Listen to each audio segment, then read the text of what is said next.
வீடியோக்குள்ள போறதுக்கு முன்னாடி இவரை கொஞ்சம் பார்த்துட்டு வாங்க.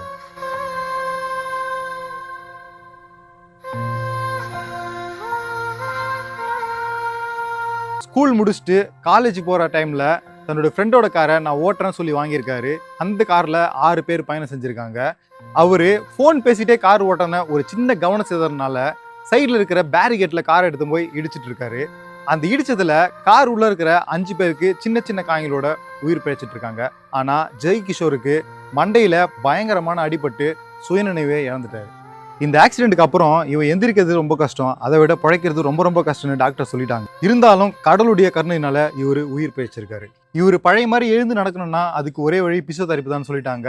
அப்போ இவங்க நம்பி வந்த இடம் தான் சிவசக்தி பிசியோதெரப்பி மறுவாழ்வு மையம். இப்போ இங்க வந்ததுக்கு அப்புறம் எப்படி இருக்கு? ஃபர்ஸ்ட்டுங்க வரதுக்கு முன்னாடி ஒன்றுமே இல்லை. அதுக்கு இங்கே வந்ததுக்கப்புறம் பரவாயில்ல, கொஞ்சம் பரவாயில்ல. மக்களே, ஃபுல் வீடியோட லிங்க் சேனல் நமக்கு கீழே கொடுத்துருக்கேன், மறக்காம போய் பாருங்க.